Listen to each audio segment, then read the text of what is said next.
최근 한 두 달 정도 됐을까요? 한국을 비롯하여서 우리가 살고 있는 이 DFW 지역에 유명한 그런 영화가 있었습니다. 아마 보신 분도 계시는데 바로 왕과 사는 남자라는 그런 영화입니다. 저도 아내가 보자고 해서 한번 보려고 했는데 조금 뭐가 이게 맞지 않아서 아직 보지는 못했습니다. 그래서 뭐 여러 가지 리뷰를 이렇게 보게 되었어요. 근데 이 영화는요, 조선의 6대 왕이었던 그런 단종이 폐위된 뒤에 이제 유배지에 가서 그의 생애를 마칠 때까지의 이야기를 각색해서 담은 그런 영화입니다. 영화 속에는 이 강원도 영월 산골 마을 광천골의 어몽도라는 그런 촌장이 등장을 합니다. 그런요, 오매불망 생각하는 것은 뭐냐면 내 마을의 백성, 나와 함께 사는 그런 주민들의 그런 걱정이었어요. 근데 이 마을이 매해마다 굶주림에 허덕이면서 가난을 면치 못했다라는 거예요. 그래서 이 생각해 보니까 막 주위의 마을을 이렇게 마을을 보니까 우리 마을을 바로 유배지로 많이 만들게 되면 우리 마을 사람들이 가난해서 이제 구원을 받고 우리 마을이 부흥이 될 수 있는 기회를 얻을 수 있을 것이다라는 그런 생각을 하게 되었습니다. 왜냐하면 이웃 마을을 보니까 어느 날 이전에 어떤 그 한양에서 고관이 이제 귀향으로 이 유배지로 이곳에 왔다고 그래요. 근데 왔는데 이분은 뭐 큰 죄를 짓지 않았기 때문에 한 몇 년 후에 다시 이제 자기 보직으로 복귀가 되는 그런 사람이었다고 합니다. 그러다 보니까 남편을 만나러 이제 종들과 함께 오는 그런 부인, 아버지를 만나러 오려는 그런 자녀들, 그리고 다시 요직으로 이제 복귀하게 되니까 또 줄을 잘 서야 되잖아요. 그러니까 이 어려울 때 조금 잘 보이기 위해서 뭐 여러 가지를 싸들고 오는 사람들, 수많은 그 사람들로 인해서 바로 그 마을이 갑자기 장사가 잘 되고 숙박업소가 잘 되고, 또한 이 귀양 온 양반이 이 마을에 있는 조금 가난한 그 양반의 그 자제들이 좀 똑똑하다 그러면 그게 글을 가리키고 하면서 뭐 장원급제를 하는데 이 마을이 그 사람으로 해서 부흥을 얻었다라는 거예요. 그래서 이 촌장 어몽도도요, 우리 마을을 바로 이런 유배지를 하게 되면 우리도 이웃 마을과 같이 가난해서 우리는 구출이 되고 우리 자녀들도 이제 출세의 길이 열리겠구나라는 그 생각을 하고 자기 마을을 유배지로 만들고자 이제 로비를 시작하게 됩니다.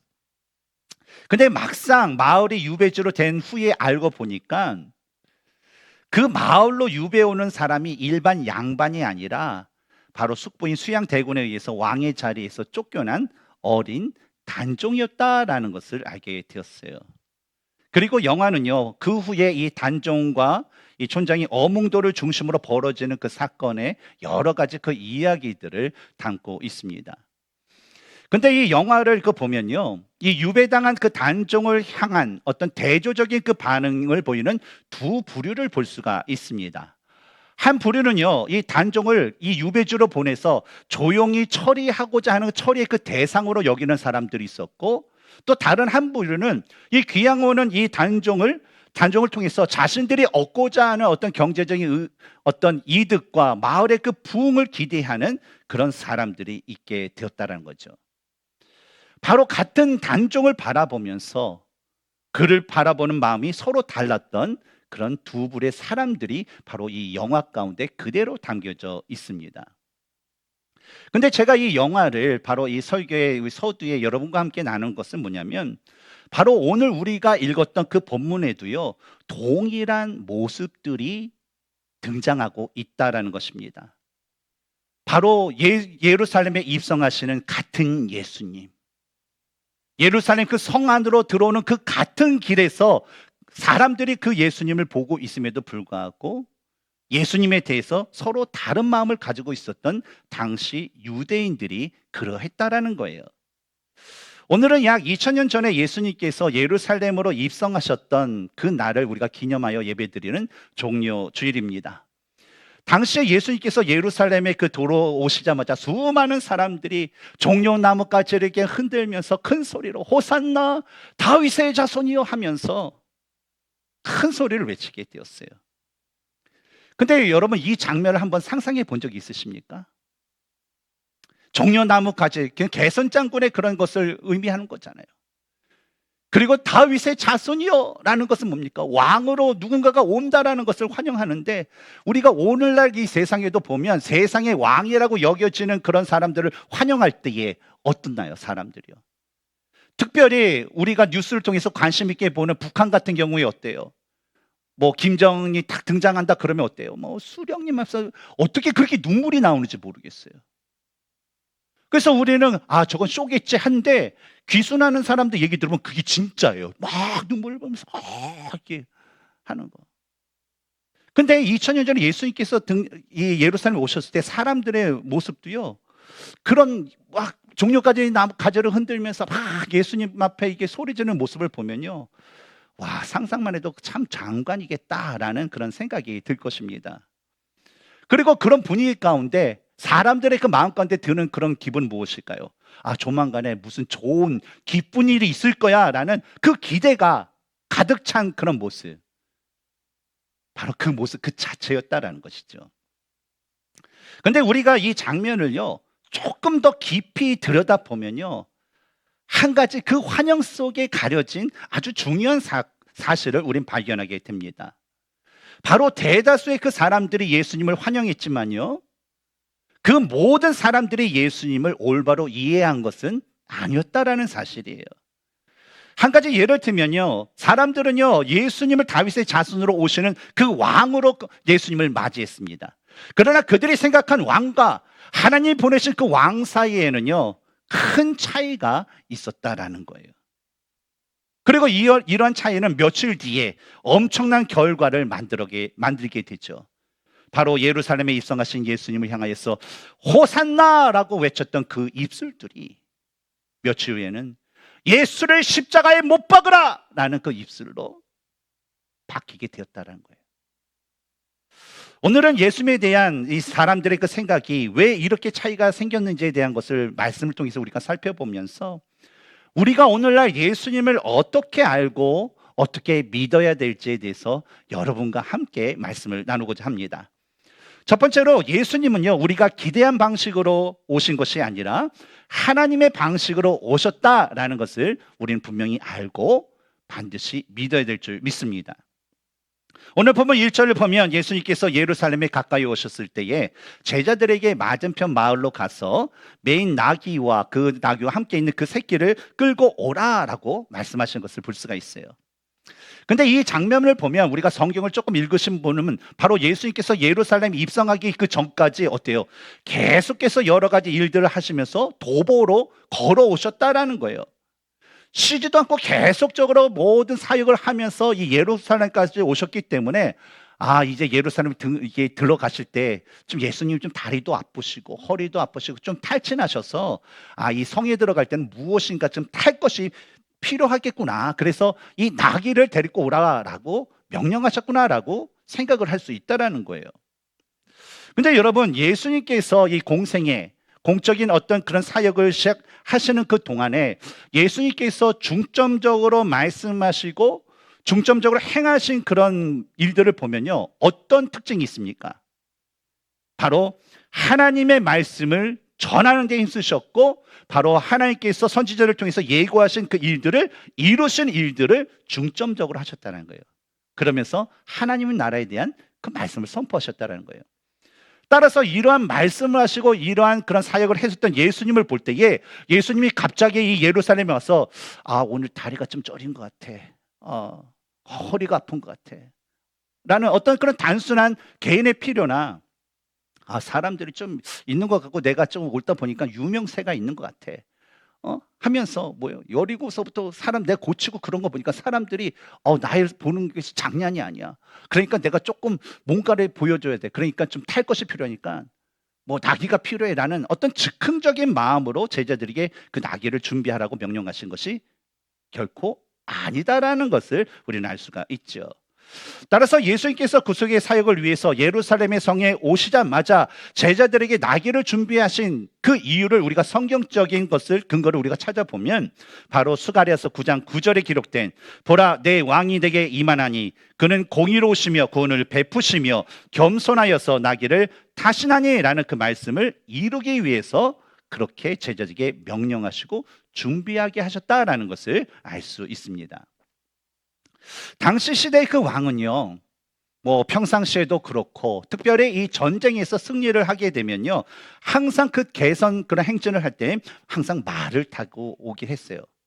저는 어렸을 때부터 이런 왕들이 그 타는 말은요, 저는 그 백마가 참 어울린다고 생각을 해요. 그래서 한번 나도 나중에 형편이 되면 백마를 한번 좀 타볼까 했는데 뭐 그날이 올지는 모르겠습니다.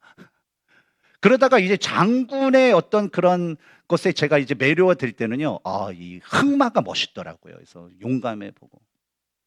당시에 이 왕들이 이게 개선을 할 때에 그 말을 타는 이유는 바로 이 말은요, 왕의 힘과 권력을 상징했기 때문에 그렇습니다. 그래서 항상 뭐 장군이, 개선 장군이 들어올 때나 왕이 승리하고 들어올 때는 항상 그 멋있게 말을 타면서 이제 오게 되죠.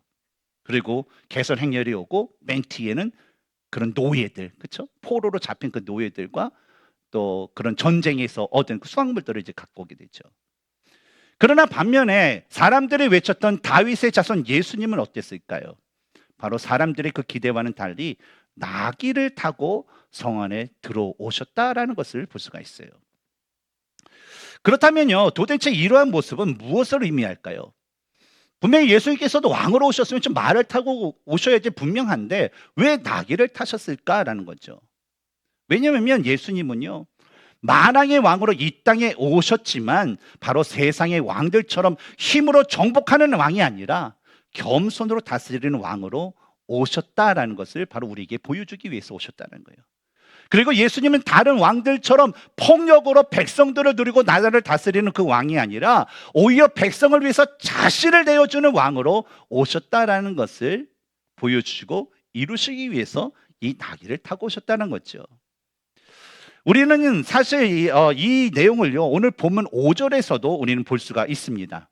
5절에 나오는 이 말씀은요, 바로 이 마태복음의 저자인 마가가 스가랴서 9장 9절을 인용한 그런 말씀이었어요. 근데 스가랴서 9장 9절의 말씀과 오늘 보면 5절에 나와 있는 말씀의 그 차이점은 뭐냐면, 마태는요, 스가랴 선지자가 예언한 그 말씀 가운데 공의로우며 구원을 베푸시며 라는 어떤 그 메시아에 대한 그 말씀을 약간 빼고서 오직 겸손한 왕으로 오셨다라는 것, 그것을 강조하면서 썼다라는 것이죠. 그것은 뭐냐면 지금 오시는 그 예수님, 만왕의 왕으로 오시는 이 왕 예수님은 바로 이 세상의 왕이 아니라 하나님 나라의 왕이며 이 세상의 왕과는 달리 겸손하신 왕, 진정한 우리의 왕이다라는 것을 더욱더 강조하기 위해서 바로 그 스가랴 선지자의 그 말에 공의로우시며 구원을 베푸시며라는 그런 것을 이제 빼서 인용을 했다라는 것이죠. 근데 그러나 아무리 하나님께서 말씀을 하셨고 또 하나님께서 이루시는 그 진리가 있다 하지만 문제가 있습니다. 문제는 사람들이 하나님의 말씀대로 알고 이해하려고 하는 것이 아니라 자꾸만 자신들이 원하는 대로 성경의 말씀을 알고 이해하는 데 있다라는 거예요.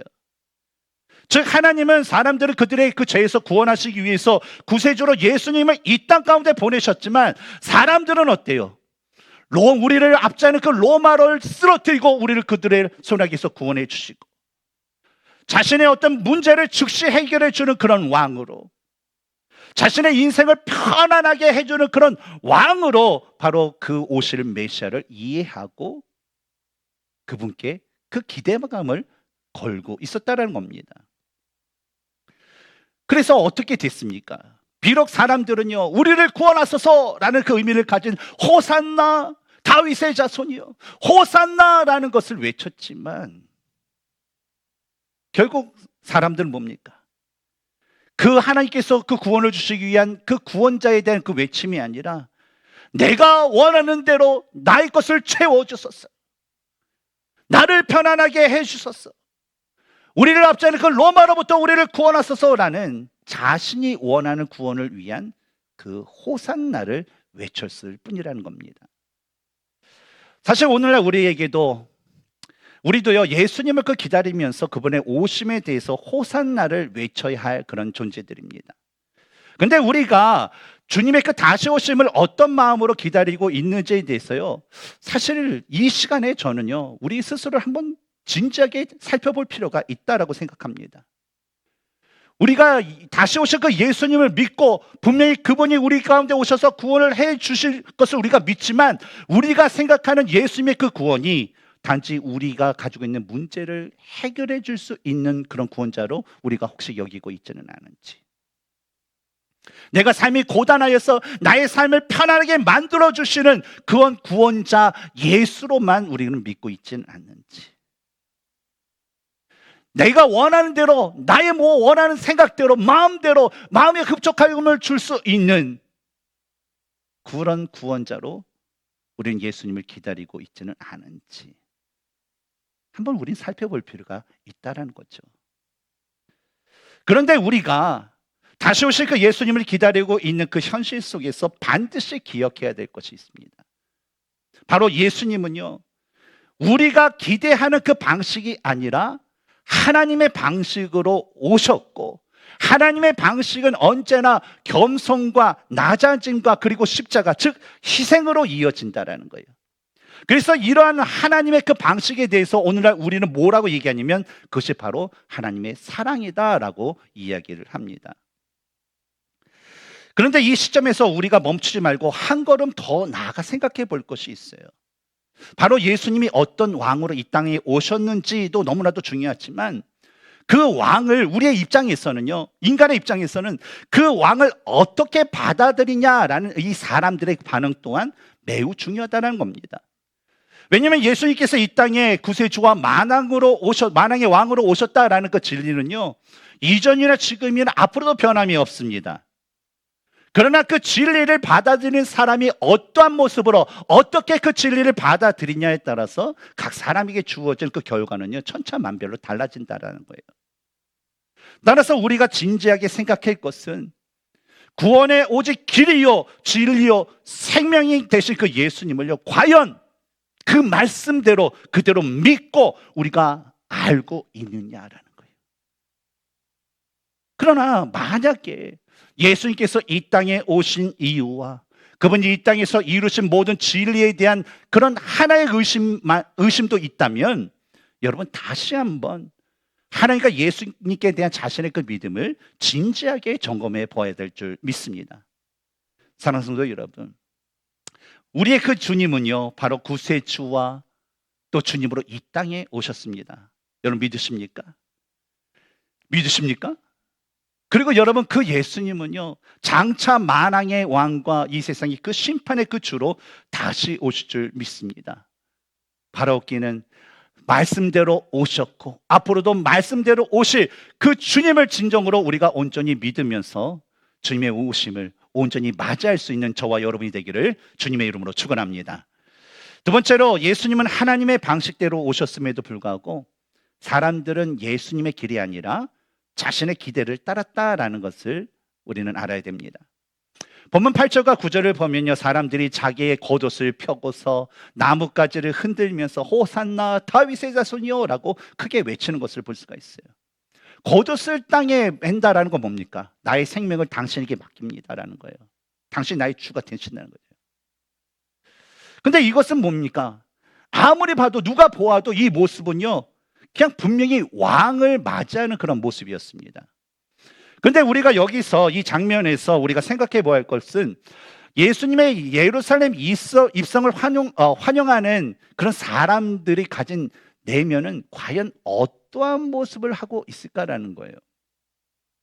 분명히 입으로는, 손짓으로는, 손발로는, 몸짓으로는 다 그 예수님을 왕으로 호산나 다윗의 자손이여라고 환영하고 기뻐하고 있는데, 그들이 갖고 있는 그 보이지 않는 속마음은 과연 어떨까라는 거예요. 과연 그들이 예수님을 하나님의 말씀의 그 뜻대로 믿었기 때문에 예수님의 입성을 그렇게 환영하고 환호하고 있는 걸까요? 아니면 다른 사람들이 알지 못하는 그런 다른 이유를 가지고 있는 것일까요? 근데 이 질문은요, 오늘날에도 교회에 와서 예배를 드리고 성경을 배우며 신앙생활하는 그 사람들에게 동일하게 물을 수 있는 그런 질문입니다. 과연 우리는 하나님을 창조주와 구세주로 믿고 그분께 합당한 예배를 드리고 있는지, 예수님이 자신의 구세주와 주님이심을 믿어서 그분을 더 알고 그분의 뜻을 더 깨닫기 위해서 성경을 배우고 듣고 훈련하고 실천하는데 힘쓰고 있는지에 대해서 말이죠. 그러나 성경에 기록된 대로 하나님과 예수님을 믿지 않는다면요, 예수님을 다른 생각으로 환영했던 그 유대인들의 그 모습처럼 우리들도요, 자신이 원하는 것만을 바라다가 결국에 그 원하는 것이 채워지지 않을 때는 바로 예수님이나 그리스도의 그 몸된 그 교회에 대한 다른 외침을 하게 된다라는 것입니다. 사실 예수님의 입성을 크게 환영했던 유대인들도요, 예수님을 제대로 알지도 믿지도 않았습니다. 그저 자신의 그 기대를 이루어줄 왕으로 기대하고 생각했기 때문에 그냥 예수님이 오신 것을 따랐을 뿐이라는 거예요. 그러다 보니까 예수님이 자신들이 기대하는 그 방향으로 가지 않자 예루살렘에 입성하시는 예수님을 큰 소리로 환영했던 그 사람들이 며칠 지나지 않았어. 그렇죠? 5일도 지나지 않았어. 똑같은 그 예루살렘의 그 장소에서 예수님을 향하여서 예수를 십자가에 못 박으라 라는 그 큰 외침으로 바뀌게 되었다는 겁니다. 사랑하는 성도 여러분, 왜 이러한 현상들이 이 사람들에게 일어나게 된 것일까요? 동일한 예수님을 보고 동일하게 오시는 그 예수님을 우리 그 길에 서서 그 예수님을 맞이했는데 왜 사람들은 다 이런 사람들이 이런 현상이 일어났을까라는 거예요. 오늘날에도 우리는 동일한 복음을 듣습니다. 동일한 예수님을 믿죠. 그러나 믿음의 결과는 어떻습니까? 다른 것을 우리는 볼 수가 있죠. 왜 사람들에게는 이런 다르게 되는 그런 현상이 일어나게 되는 것일까요? 예수님께서 변하셔서 그러셨을까요? 예루살렘 입성하기 전과 예루살렘 입성하신 후에 예수님의 모습이나 말씀이나 행하신 목적과 그 뜻이 바뀌어서 그랬을까요? 근데 우리가 성경을 보면요, 예수님은요, 이 땅에 오실 때나 오셔서 공생의 사역을 하실 때나 또 하나님의 나라에 그 가실 때까지요, 동일하셨던 분이셨어요. 오직 하나님의 뜻을 이루는 거, 하나님의 나라, 하나님의 뜻, 바로 모든 백성을 그들의 죄에서 구원해 줄 그 사명을 감당하기 위해서 오셨고 그것을 하셨고 이루셨고 그것을 지금도 이루고 계시다라는 거예요. 그렇다면 문제는 어디서 찾을 수 있을까요? 바로 사람이 변했기 때문이라는 거예요. 사람들은요, 하나님의 말씀을 들었습니다. 그러나 그 말씀대로 예수님을 믿지 않았어요. 누가요? 유대인들이. 또한 하나님의 뜻이 아닌 자신이 원하는 대로 예수님에 대한 자신만의 그 기대감을 걸고 그것을 얻기 위해서 예수님을 따랐기 때문에 그래요.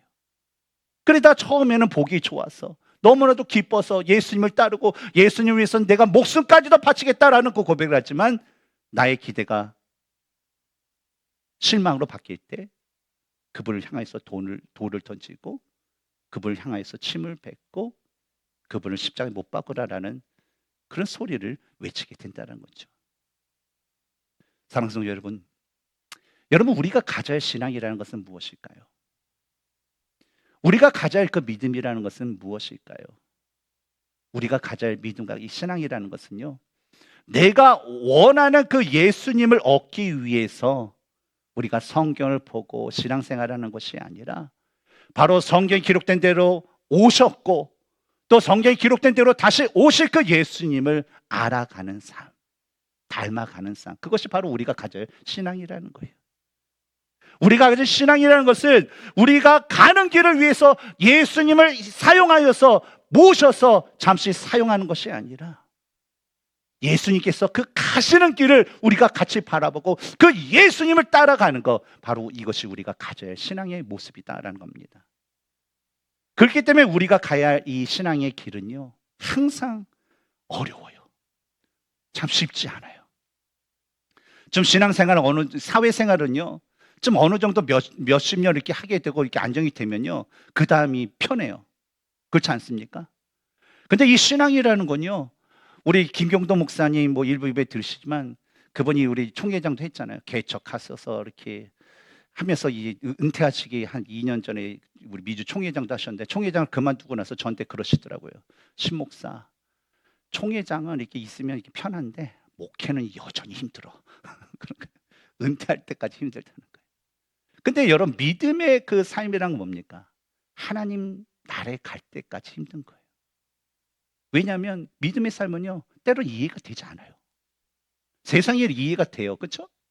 근데 이해 안 되는 게 이 믿음의 삶이 많아요. 또 이 믿음의 삶이라는 것은요, 자꾸만 뭘 내려놓으래요. 포기하래요. 그러니까 이게 힘들어요. 그러나 그럼에도 불구하고 우리가 아는 거, 성경에서 많은 그 진리는 뭡니까? 바로 예수의 길만이 진정한 생명의 길이다라는 것입니다. 그러므로 우리는요, 바로 이 진리를 믿으면서 그 예수님의 길을 따라가는 우리 모두가 되어야 될 줄 믿습니다.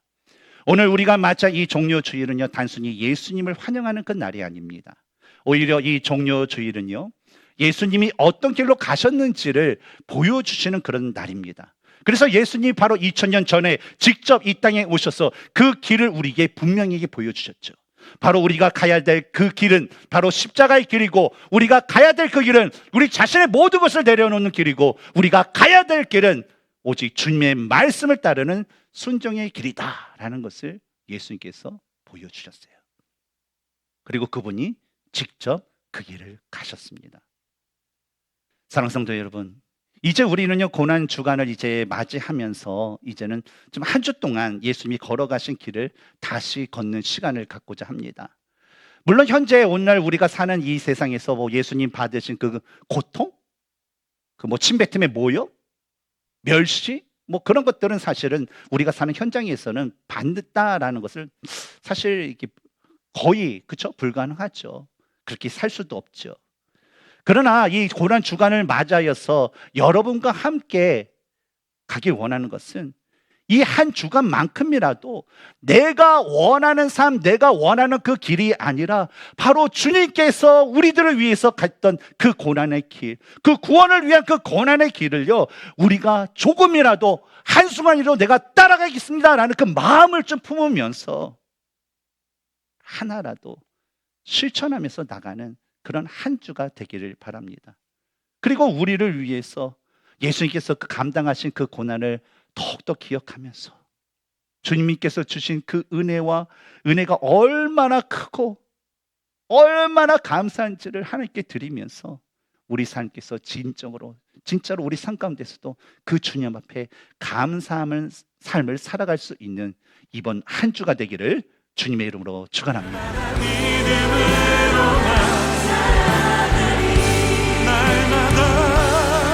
날마다 믿음으로 나 살아가리.